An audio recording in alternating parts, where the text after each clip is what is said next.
Sir मी तुमचा खूप respect करते पण मला खरंच खूप वाईट वाटलंय सर. अरे आमच्या इथे वादक आहेत, हे बघा ओळखता यांना? निलेश परब ओळखता यांना? काय करतील हे तुम्ही जर परदेशात वाजवलं तुम्ही तर? हं? हे बघा सत्तू सत्य ओळखता यांना? कीबोर्ड वाजवतात. हो. वाजवतात ना. हे काय करतील इकडे बसून हे परदेशात गेलं तर? हं? हे बघा अर्चित सर तबला वाजवतात. तबला वाजवतात. काय करायचं यांनी? हं? हे बघा प्रसाद ओक सर अरे हे काय प्रसाद ओक कशाला? बासरी वाजवतात. ते अमरो अमरो हे हा ते सर नाव काय पण असू देत सर पण मला खूप वाईट वाटलं सर.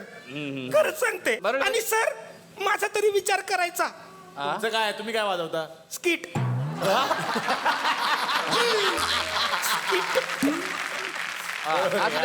शांत बसा. रोज झालं किट वाजवतात तुमचं आमचं. झालं सगळं. हे बघा सर तुम्हाला ह्या कोर्टात आम्ही आणलंय, तुम्ही सगळ्या प्रश्नांची उत्तरं दिली. तुमच्यासाठी मी खूप चांगल्या चांगल्या शिक्षा काढून ठेवल्या आहेत. पण मी तुमच्या आवडीची शिक्षा तुम्हाला देणार शेवट आहे. आहे. तुमच्या आवडीचं एक सुंदर गाणं आमच्या रसिकांना ऐकवा.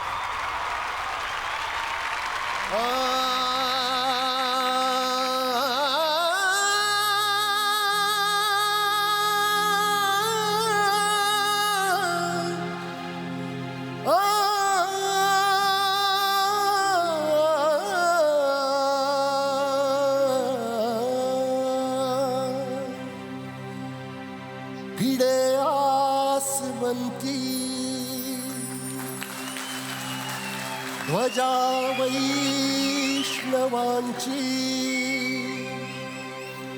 उभी पंढरिया आज नादावली तुझे नाव ओठी तुझे रूप ध्यानी जीवाला तुझी आस गा लागली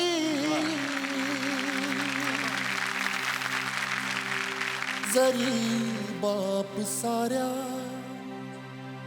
जगाचा परी तू आम्हाले करांची विठू माऊली हे माऊली माऊली माऊली माऊली माऊली माऊली रूप तुझे माऊली माऊली माऊली माऊली माऊली माऊली रूप तुझे. वा वा.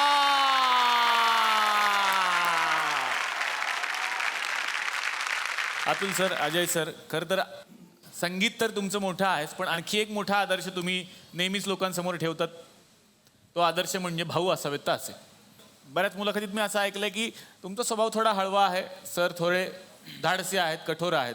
तू जे म्हणलास की मी थोडासा कठोर किंवा असा, कारण माझा नेहमी एक माझा प्रयत्न असा होता की हा हळवा आहे हे आम्हाला सगळ्यांना घरात माहिती आहे. आम्ही जेव्हा मुंबईला जायचो ना तेव्हा मुंबईला जे आम्ही बॅग कीबोर्ड घेऊन झालो की मी एक गोष्ट मुद्दाम टाळायचो की शक्यतो आईवडिलांकडे बघायचं नाही पाया पडताना, कारण ते भरून यायचं. मी पटकन पाया पडायचो आणि कडेला व्हायचो आणि स्ट्रॉंग राहायचो की हां आता हा जेव्हा पाया पडायचा तेव्हा तो एक सीन व्हायचाच, ती रडारडी व्हायची जसं काय हाला सासरला चाललोय. आणि कदाचित त्याला कुठंतरी तो कॉन्फिडन्स, म्हणजे भीती मला पण वाटायची की मुंबईसारखं मोठं महानगरी ती, पण त्याला कुठंतरी तो आधार आणि कॉन्फिडन्स वाटायचा. म्हणून मी पण स्ट्रॉंग राहायचो की नाही चल काय नाही होत बघू आपण. सो असा त्याचा अजूनही तसाच येते. अतिशय शक्यतो बोलत नाही आणि मग बोललं की सगळंच काढतो.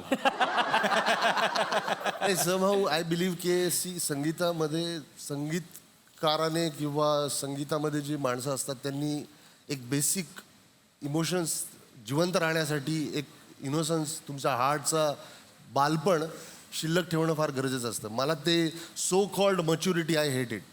मला तो माझ्यातला बाल जो मी बालक असेन तो बाल मला आवडतो, जो मी तो आहे तो छोटा. आय लव्ह इट बिकॉज त्याच्यामुळे मला दिसतं मी इतरांशी रिलेट करू शकतो की इतर कोणाला काय होतं, इतर कोणाला काय भावना असतील, इतर कोणाला कशाचा त्रास होऊ शकतो, हे मला जास्त मी रिलेट होतो. सो ते उगाच मच्युअर मला आवडत नाही. मला ज्या एक दिवशी रडू येणार नाही कदाचित त्या दिवशी असं वाटेल की यार माझं यातलं मन मेलं की काय. या सिनेमाच्या निमित्तानं वेगळा प्रयोग केलाय तुम्ही, ज्याचं खूप कौतुक सुद्धा होत आहे. तो म्हणजे हॉलिवूडमध्ये जाऊन रेकॉर्डिंग झालं गाण्यांचं, आणि हे भारतीय संगीताच्या बाबतीत माझ्या माहितीप्रमाणे पहिल्यांदा घडलंय. त्याबद्दल खरंच अभिनंदन. हा एक इतिहास रचला गेलाय.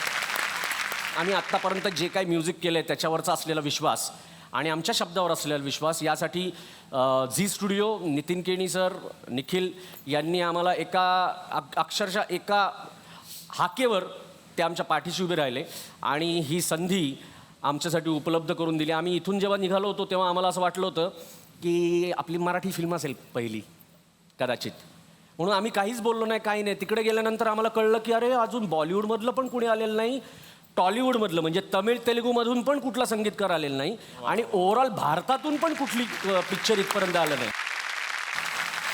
आणि कसं असतं ना, आमचा योगायोगावर फार विश्वास आहे. आम्ही आत्तापर्यंत निखिलने आम्ही खूप कामं केली आहेत. त्याच्यावेळी पण ही संधी आली असती. आत्तापर्यंत आम्ही हिंदी पिक्चर पण केलेत, त्यावेळी पण ही संधी उपलब्ध होऊ शकली असती. पण कदाचित आमचे चौघांचे मिळून ग्रह खूप चांगले आहेत, त्यामुळे नागराजच्या सैराटच्या निमित्ताने हे आम्हाला करता आलं, याचा मला जास्त आनंद होतो. वा. एक्सपिरियन्स तिकडे रेकॉर्ड करण्याचा तो खरंच मेस्मरायझिंग एक्सपिरियन्स, म्हणजे आयुष्यभर ज्याची तळमळून वाट पाहिली. म्हणजे मी खरं सांगतो, आपण मंदिरात जातो आणि स्तोत्र गात असेल तिकडे कोणी, किंवा एक घंटी तिकडे वाजली तरी जे मनाला समाधान वाटतं, ते समाधान नुसतं त्या फ्लोअरवरती उभे असताना ते जे पहिलं ट्युनिंग करायला लागतात ना, नुसतं ट्यून करतात, ए नोट घेतात आणि ट्यून करतात सगळेजण अकॉर्डिंग टू दॅट, सगळे इन्स्ट्रुमेंट ट्यून होतात, तेच ऐकणं एक मेस्मरायझिंग असतं. दुसरं, ते जे म्युझिक वाजवणार आहेत ते म्युझिक आमचं होतं, ते ऐकणं इतक्या पटकन पहिल्याच टेकला त्यांनी, म्हणजे पहिली रिहर्सलच, तो टेकच सुरू झाला, आम्ही रिहर्सल समजत होतो, त्याच्यातच त्यांनी इतकं परफेक्ट वाजवलं की ते आम्हाला सहनच होईना की इतकं परफेक्टली फर्स्ट रिडिंगला इतकं चांगलं कसं येऊ शकतं. आणि तिसरं गाणं वाजून झाल्यानंतर त्यांच्या येणाऱ्या टाळ्या, हे सगळं फार कानात भरलेलं आहे. आणि हे ॲक्च्युली ऐकण्यासाठी 30 वर्ष झुरत होतं. क्या बात आहे. वा वा. झी मराठीशी तुमचं खूप मोठं, खूप वर्षांचं नातं आहे, आणि ज्यांचं ते नातं असतं ते झी मराठीच्या फॅमिलीत सामील होऊन जातात. एक कुटुंब आहे आपलं झी मराठीचं, तसे तुम्ही फार मोठे मेंबर आहात या कुटुंबातले. काय सांगाल झी मराठीच्या या नात्याबद्दल? आम्ही कुटुंब म्हणजे आम्ही फाउंडर मेंबर आहोत. निखिल म्हणा किंवा दीपक किंवा याच्या आधी पण झी बरोबर जे सगळे होते त्यांच्याबरोबर आमचं असोसिएशन इतकं स्ट्रॉंग झालं आहे, आणि म्हणजे आम्हाला आहे ना एकमेकांना बोलत बसायला लागत नाही. झी मराठी बरोबर आम्ही करिअरच्या जे आमच्या मेन ज्या काही गोष्टी आहेत ना, त्या झी बरोबर खूप शेअर झाल्यात, आणि मला आनंद वाटतो की आजही आमचं ते असोसिएशन, ते बॉन्डिंग ते खूप स्ट्रॉंग आहे, आणि बाप्पाच्या कृपेने ते इथून पुढेही तसंच राहू.